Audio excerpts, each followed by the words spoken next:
Hello everybody, and welcome to the orcharhino webinar and today with guests from Abha Tech, and we will talk about the advantages of using orcharhino as an automation tool. And in this case, we present a customer scenario. So my name is Jonas Trüstedt. I work for ATIX, the company behind orcharhino. And together with me today is Lukas Plattner and Hannes Schaller from Apotec. And I would say, please introduce yourself shortly. Yeah, hello. We are from Apotec. Apotec is a company of APA. APA is the Austrian press agency, and the company is the tech part of APA, which represents all of ISP work and hosting and so on.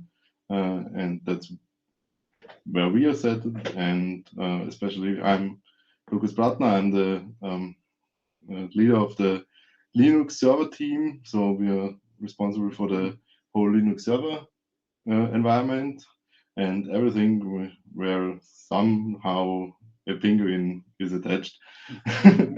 And my colleague is Hannes Schaller. And hi, my name is Hannes Schaller. I'm a Linux system administrator, and my specialty is automation with all things around orcharhino and Puppet and everything that has to go smooth and fast. So great. So then I will give a very short introduction what orcharhino is or what orcharhino does for you before we start to go into more details of the scenario of Apatec. So for that, we have several points where orcharhino can help you. So orcharhino can automate the deployment of new machines in your data center, in your cloud, for your bare metal servers, for virtual machines, and it supports a wide range of different hypervisors, commonly used in data centers. So with that, you can deploy create a new virtual machine, a new cloud instance, use your bare metal server to install any operating system you usually have in a data center. So all the Linux distributions, we will have a look at one of the next slides, as well as Windows and some other operating systems. The other tool or the other part where orcharhino can help you is also the configuration of your environment. So there you have different possibilities what configuration management tools can be integrated and managed with orcharhino. And these are usually Puppet, Ansible, and SaltStack. You can use just one of them, or you can combine any of them. And then we have the patch management, which is a rather large part of orcharhino. So you can not only patch your systems from a graphical interface, you always get the information which patches are available, where you have errata, so known CVE issues, which can be fixed for your systems, and you can create frozen patch levels where you can manage in which environments you want to make available a certain patch level. And this works not only for one Linux distribution, but we support Ubuntu, Debian, Red Hat, Oracle Linux, SUSE Enterprise Linux, Alma Linux, Rocky Linux, CentOS, and with that you can almost manage every Linux distribution besides maybe some special rare cases like Arch Linux, which is usually not used in a data center. And so with all these three parts, Orcharhino can manage the whole life cycle of your servers. So you can create a new server, you can install the operating system, you can configure it, you can manage all the patches, you can change the configuration during the lifetime, and if needed, you can also delete your virtual machines again or redeploy them if needed. And what we as ATIX offer around Orcharhino is basically we have a development team which develops the Orcharhino, which is based on an open source project called Foreman Catello. And we offer trainings, consulting, and support for that. And yeah, so with that, I would say we switch over again to Uppertech, and since Uppertech uses Orcharhino for some years, and before that they also already used Foreman, so the open source tool, they are quite familiar with automation and standardization of environments. And yeah, maybe you can shortly describe what kind of systems you manage, what kind of scenario you have, what kind of features from the Orcharhino you use in your environment. Yeah, sure. So just to give a short overview, we're working as an ISP and an hosting provider. So we have many different customers where we provide the hosting service. So this means we provide them the full service for the machines until the operating system, and they can then deploy their applications as they want. And so we have big amount of different machines of different patch levels, service levels, and so on. We have currently around 900 systems we're managing with Orcharhino. It's quite a mixed operating system landscape. We have some Red Hat, we have Debian, we have Ubuntu, even some Windows servers now, which is our Windows department is starting to integrate with Orcharhino. So we have to support many versions of the operating systems because you won't even switch to the maximum operating version you have. You don't want to switch immediately. Sometimes you have to wait until a customer wants to renew their application and so on. So we have Red Hat from 7, which is 7 and 8 mainly. And then Debian server versions and Ubuntu 2 server versions. So at least we have, I would say, at least 6 to 8 different versions of operating systems.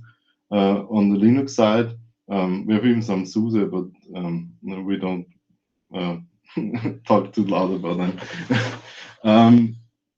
And we have different ways of installing them. We have some bare metal servers, and we have a huge amount of VMware servers. We have a great VM installation where we have many servers on them. And yeah, even we're starting with things like OpenShift and so on. So wide landscape of systems we are supporting with that. Yeah, and we want to do, or what we are doing in standardization is that we try to establish a base configuration management, base configuration for every server, and also for the applications we support. We're doing this with Puppet mainly, and also the patch management, which is the automation of the patch management is our newest project, I would say, on that side. Maybe we should describe our workflow. I think that might make sense. Usually when we receive the ticket, that a customer ordered a new machine for us, usually we have to fetch some data like what is going to be the IP address and details that in a perfect world, Orcharhino could take care for you as well. But yeah, not every company is perfect. Yeah, when we have all the details, we can start provisioning the new machine. So Orcharhino is our first point of contact to put in all the data that is needed to deploy the new machine. So Orcharhino will take care of speaking to the vCenter to ensure that the virtual machine is created, for instance. Deploying the operating system. The fine thing is that you can select which operating system you want to deploy with Orcharhino, and all the details like, do we need Kickstart for all the Red Hat stuff, or do we need preceding for all the Debian-based systems, and so on and so forth. This is all taken care in the background. So you usually just say, okay, I want to have a Red Hat in the version 8 or version 7, or I want to have a Ubuntu Focal Fossa installed, and it will just in the background compile all the things that you're going to need. And usually Orcharhino will speak with a TFTP server and a DHCP server in the background, and provide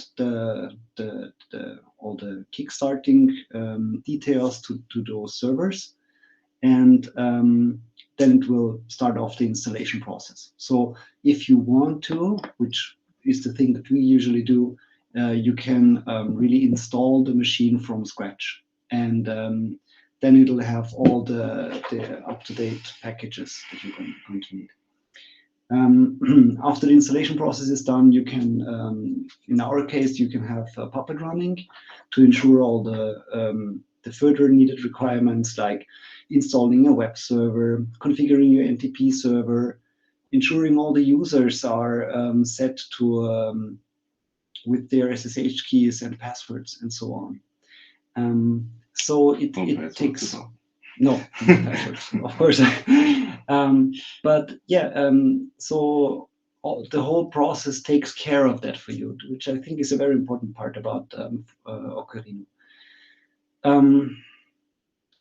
Yeah, I think that's the Also thing, so the complete deployment is done by Orcharhino with very small amount of information provided by a human or another system. That depends. And the first real interaction with the system is by any human is done as soon as the operating system is completely installed, updated, and all the security guidelines are applied. Yeah. So that shortens the amount of time anybody of us has to invest to get a new server. Yeah. I think the whole installation process. I'm using some automation around Orcharhino to test the build process of our systems, and usually it takes around 10 to 15 minutes max that there is a completely new operating system installed. If you need that faster, you can do that in the virtual area with images and or templates. Yeah, templates is a better word. But since we are also deploying on hardware machines, we said it doesn't make any sense for us. We want to have the same build process for everything, so therefore we decided to go with the whole from scratch approach. Yeah. Okay, sounds really great. So and after your operating system is installed, I guess Puppet is also already installed and has run the first configuration on your servers, so that they are already configured that the users can log in. What I forgot in the introduction is for all the participants in this webinar, you can ask questions and we will try to answer them if possible and allowed to answer them. So there is the possibility to ask questions. Please use it. So until there are no questions from the participants, I will go on with my questions. So as Hannes already said one time Foreman instead of Orcharhino, and I already said that previous to Orcharhino you used Foreman. Yeah, what made you switch to Orcharhino, and what is probably the advantage of using a downstream product compared to the upstream product, since you used many years Foreman and then switched over to Orcharhino? Yeah. Maybe first and foremost, there's very one important thing that I need to say. We do not get any benefits from ATIC, so we are absolutely yeah. It's yeah. I think we try to speak the truth. Yeah.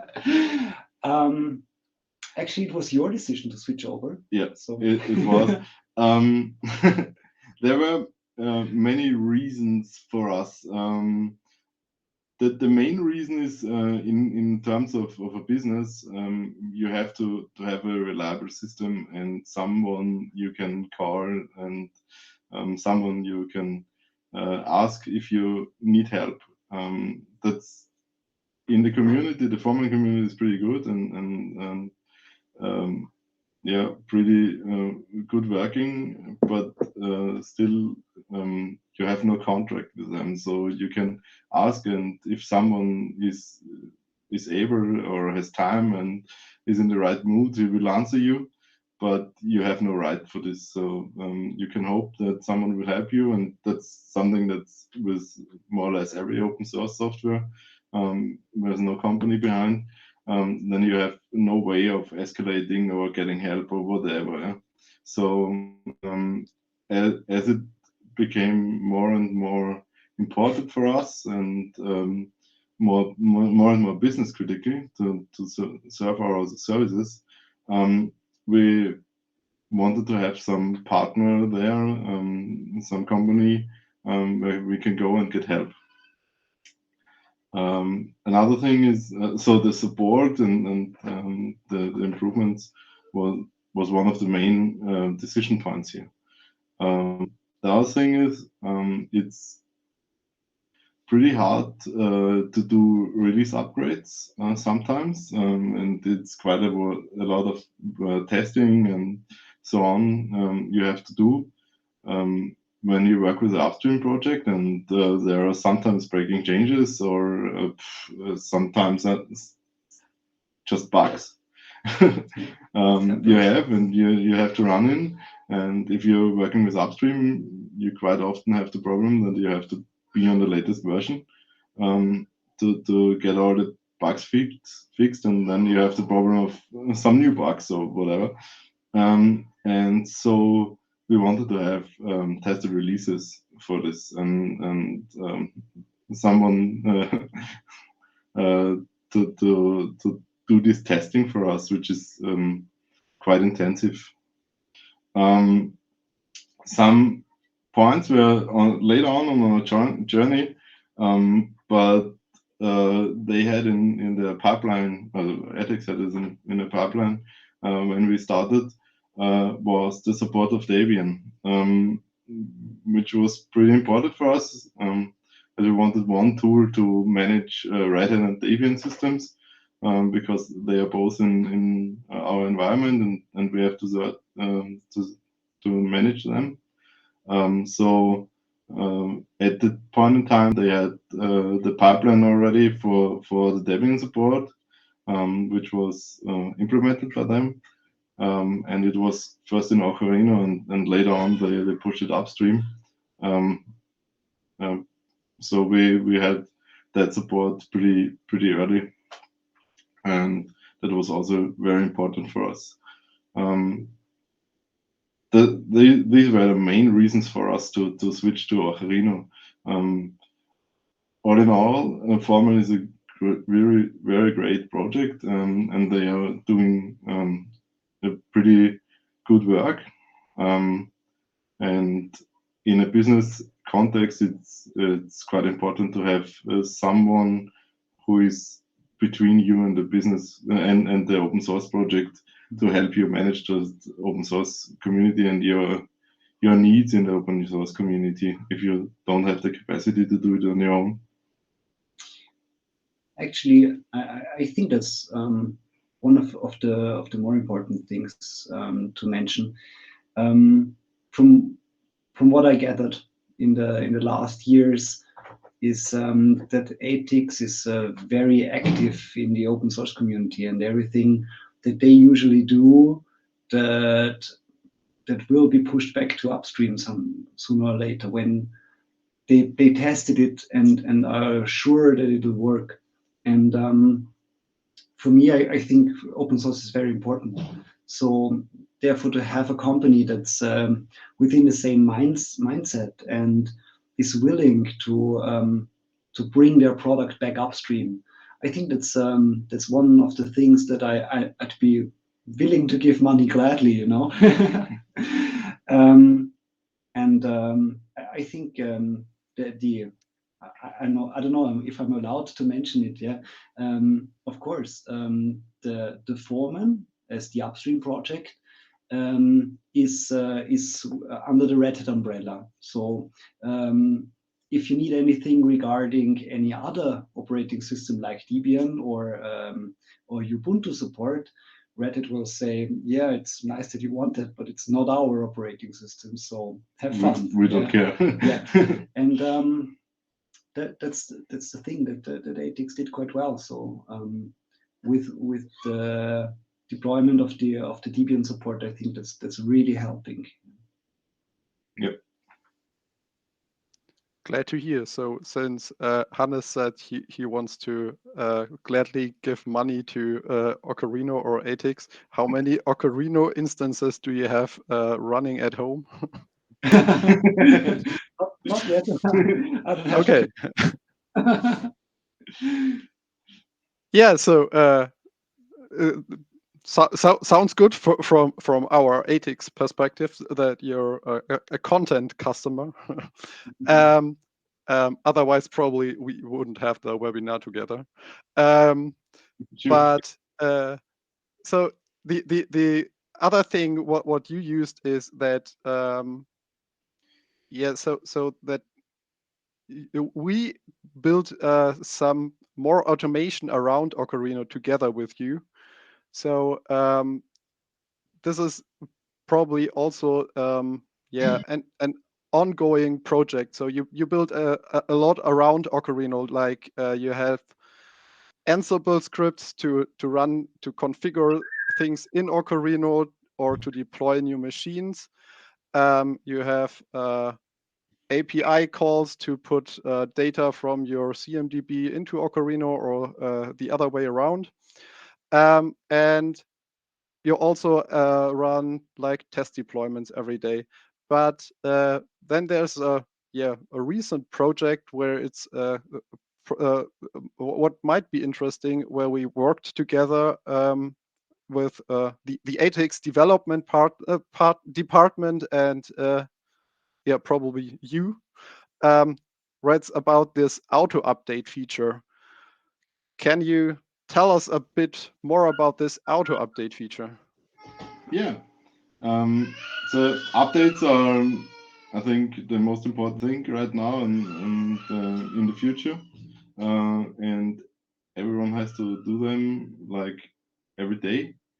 And it's pretty important for us to have updates in an ordered and timely manner and pretty often to apply all the patches needed. But on the other way, we don't have the capacity of people to patch every server personal like always. So we have to automate those tasks. And we have an update process which is with approval task and so tasks and so on. And to keep these processes in an ideal way, which is something we have to do, and the customers want to control those processes, which is very important to don't run into compatibility problems with the applications and so on. So we have those processes, and we want to automate them as far as possible to keep the work we have to do on a low level. On the other way, we want to have the patches as often as possible and as fast as possible. And there, ethics helped us to deploy those jobs and build this process based on our management system and orcharhino, and and one of the great points of orcharhino and Foreman is the basis that everything can be done by API, and that's something we use for this to integrate those tools together.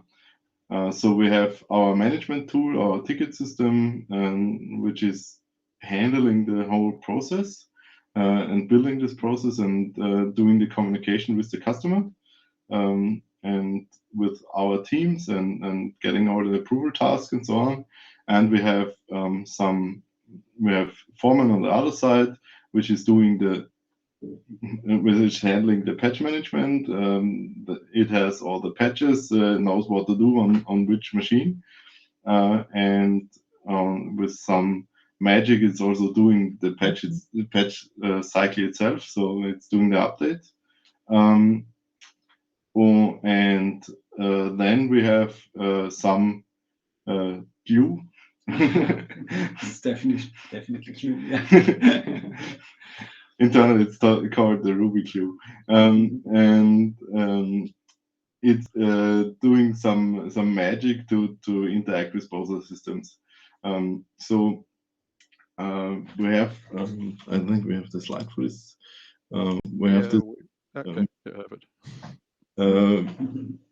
This pretty straightforward process where we create an RFC, so a change request for the customer for the update itself.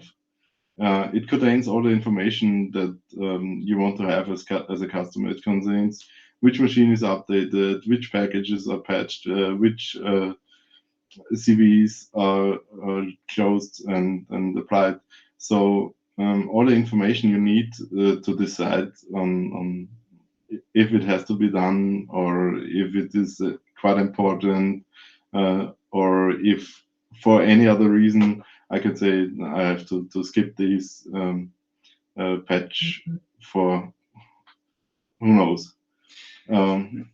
Maybe since you already mentioned, we are a press agency first and foremost, and there are things that are happening around the world that we cannot foresee. So therefore, we have to have the ability to decide that we do not want to patch these machines in this time frame because these machines are needed right now for doing our core business. And so that's the whole point of that, because you could have done it with any other automatic update solution as well. But the biggest problem that we faced is we needed to have the ability to cancel a running or a planned job to update. And so yeah, and we have to Yeah. for some client reasons we have to get the approval of the client Exactly. for the update. Yeah. So this is also So that's yeah. sorry. So that's why we are doing the whole thing with the ticketing system. So we are creating the request for change. All the red parts are the things that we're doing fully automatic. So these are more or less the glue that we are doing to get the things together. So the change is created by the glue. So this one knows which systems will be needed to patch, and When? and when it's going to be patched. The ticket is then approved by the change advisory board. And by the customer? And after that by the customer, exactly. When we get the approval from both, then our glue will take that ticket and transform it into remote job executions. That's I think quite a new feature actually in orcharhino. Yeah, okay, it's around some years, but I'm using Foreman for quite a long time, so therefore everything is new here.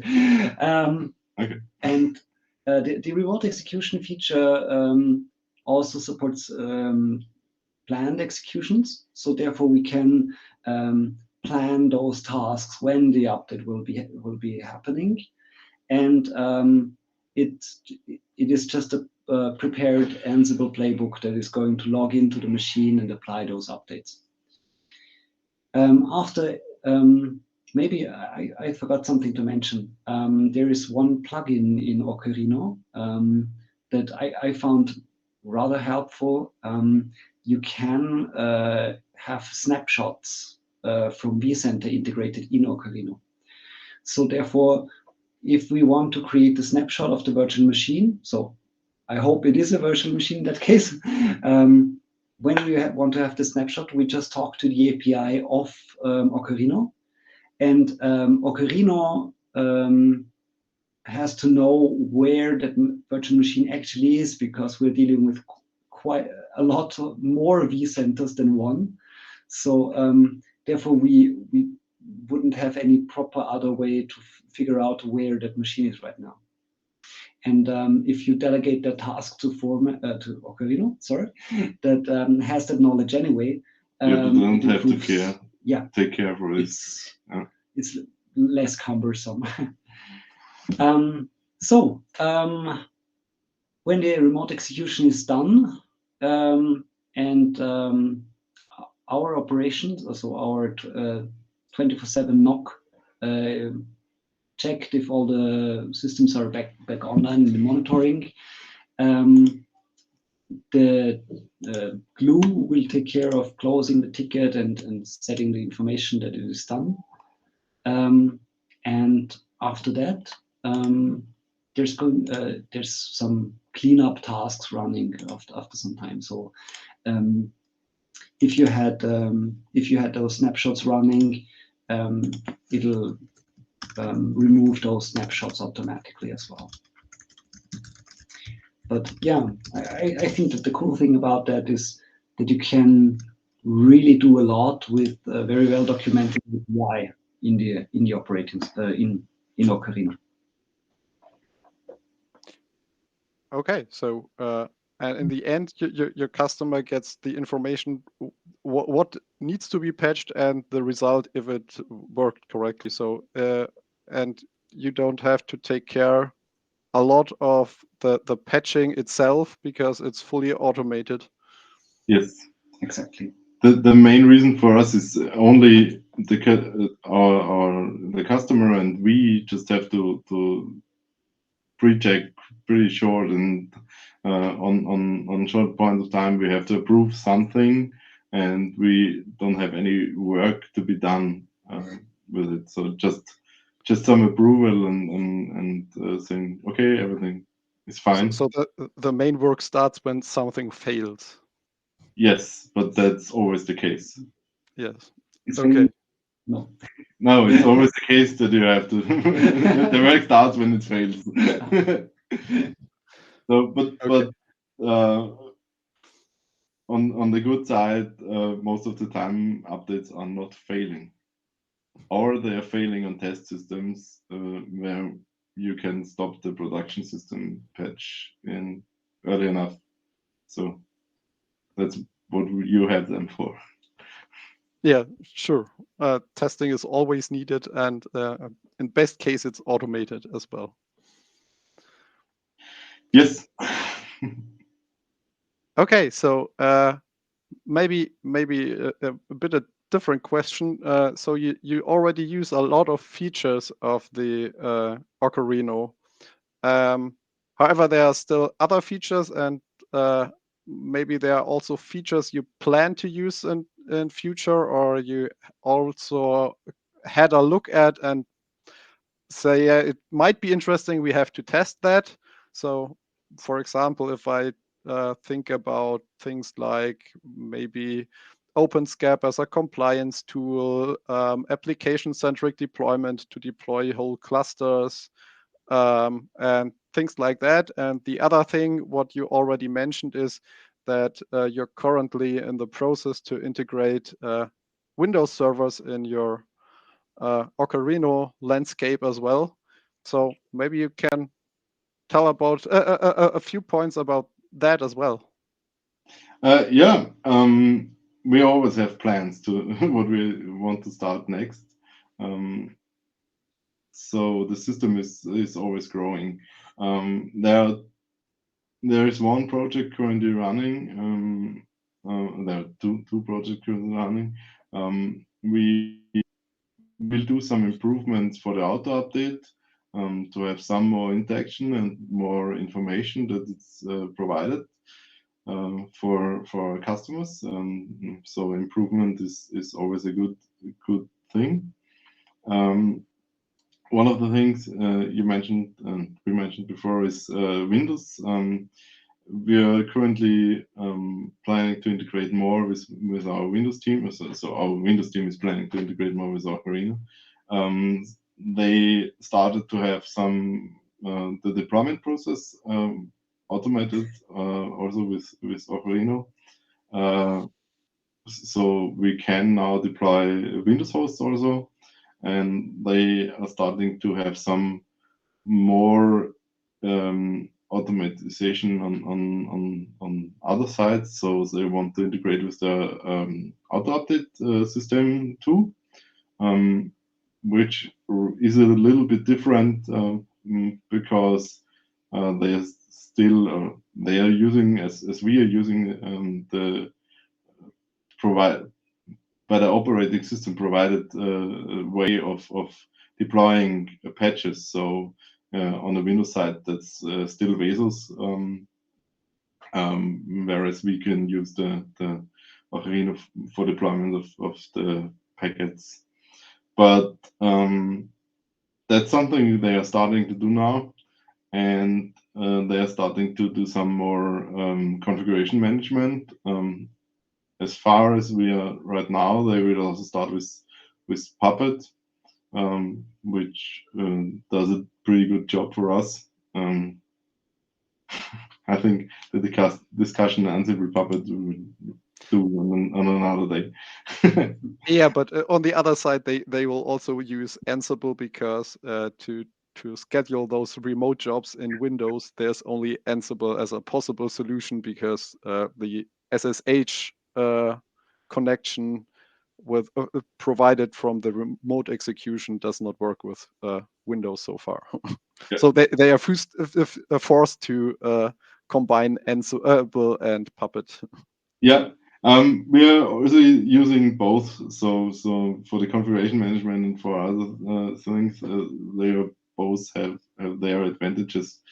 Yeah, and Open STRP is something we are thinking of to implement in the next years, I would say, to have some compliance overview. Most of this is done already by Puppet because we are enforcing the compliance by Puppet, and Puppet runs. So at least after 30 minutes, the servers are compliant again. But I think it's a good add-on to have better reports, better overview for on this side. And maybe to get some information about compliance rules which are not managed by Puppet so far, and they are managed maybe by the user itself. Yeah, sure. Okay. I want to use it. So have you all also heard or had a look at application-centric deployment, or is it something which is not so important for you at the moment? So this is the feature where you can have an Ansible playbook, and yeah, Orcharhino takes care to create also the hosts needed to run this Ansible playbook for. So you can have like a Kubernetes cluster, or maybe also an OpenShift cluster, by defining everything, and in the end, Ansible will not. So Ansible will be the glue to get the cluster together. Not yet. That's something that's not in our main focus currently. One of the reasons is because the application is typically not our business. We are providing the systems for applications for whoever needs this. What's more in our focus will be to automate that part so that our customers are able to deploy their machines in an automatic manner from our systems without the need to some kind of self-service for this, or even more. Okay. Yeah. Okay. So maybe a question regarding things we had earlier about the support. How's your experience with support tickets? Fishing for compliments. Huh? I think it's working pretty well for us. In most of the time, we get those fixes immediately, or at least to the next version. It sometimes needs to get an update. That's pretty okay. There are bugs, they have to be fixed, and that can all be done in the next version. But it works pretty good for us, and we have I think we have a good interaction with ethics for getting our problems fixed. I just recently had an interaction. There was a JavaScript bug in one of the last versions where the pull down menu always selected the wrong version. I don't know how it actually got there. It wasn't there. It just appeared in that version, and it was annoying because Anyway, and I just opened the ticket and said, "Hey guys, that's really annoying." And all the guys are because the problem was whenever you clicked, then it so whenever you added a host and you clicked on OK, you were sure that it said that pulled down to the wrong version, and so I found a workaround for that problem to ensure that there weren't any errors afterwards. And I opened the ticket and said, "Hey guys, that's really annoying. I can't fix it on my own." And they were like, "Ah, okay, we see. Okay, we'll provide you with a fix within the next minor release." So the ethics was actively investigating the issue.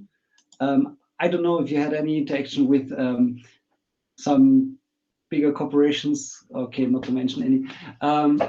You have to really ensure that, or you have to jump through different hoops and get to the 50th level of support to actually find someone who's able to help you and figure out that this is really a problem in the upstream product. And I never had that problem with ethics. Every time I opened the issue, I got the information, or I got a proper solution of that problem within the first contact, or I got a proper answer like, okay, we are trying to ensure that, or we are trying to figure that problem out within our lab, and then we'll speak with the developers, ensure that the problem will be fixed, and either we have a hot fix for you right away, or it will be fixed in the next minor release, which will, and they will tell you a date. Yeah, this is really, really worth for us, because if I think it's really a problem if you just don't know when things will be fixed for you. Yeah, that's really annoying. And I never had that, and that's, yeah, kudos. And some other thing we have, and I liked it quite a lot. Before Corona, we had those you do this automation days, and which is pretty cool because we had some customers coming together, and even some guys from Red Hat, and some guys from your side. And what was really cool for me is we had a discussion on one of the evenings with some problem, and another customer came there too and said, yeah, it's pretty annoying, and how can we fix this? And one of the developers of Red Hat said, yeah, they want to kill us features, and we were all, no, we need it. And on this evening, we came by discussing to a new solution, and I think by now it's already in production, or production ready. This new feature or new way of doing stuff, and this idea just came because we had that discussion on that evening, and I think that's something in the community, and having someone in the community and getting you as a door opener is pretty nice, and a cool experience for me. I remember another thing that happened on that same conference. We were sitting together and speaking about an integration of a third-party product, because for our DHCP and IP address management, we are using different software. And so we sat together with the developers from ATIX, and we were talking about, I don't know, different things regarding, and so it just came up. And they said, yeah, I think some guys from a different company that's also a customer of orcharhino, they already have this integration in their company because they programmed it. Let me check. I think that guy is over there on the next table. I'll hook you up, and yeah, you can talk about that problem, and maybe we can do something. And actually, I don't know, I think the developer just called his head of department, asked whether he's allowed to share it, to share the code and put it on GitHub. And I don't know, like half a day later, we had a perfectly working solution for our problem. So the sharing experience was quite impressive. Yeah, so thanks for advertising the open source automation days. It's a good point to advertise the next open source automation days. I think it would be hard for me to get a better moment to advertise it. So the next open source automation days will be in October from the 4th until the 6th, and it will be a hybrid conference this time. So it will be possible to be in place for the conference in Munich, and for those who are not sure because of Corona, they can just watch the stream online. And yeah, probably this is also a good point to end this webinar for today, because we are almost at 1 hour. And yeah, maybe if you integrated all your Windows machines, we can do a new webinar on this next year or something like that. So thank you very much for talking about your setup, for your scenario, and especially for talking so good about ATIX and the orcharhino. Yeah, welcome. Thank you. So, and since we have no further questions from the participants, I would say we end it by now. And I hope you will participate in the next webinars, and we will try to get also other customers to do webinars like this. And yeah, so then thanks for everyone watching, and have a good day. Bye. Thank you. Bye. Bye.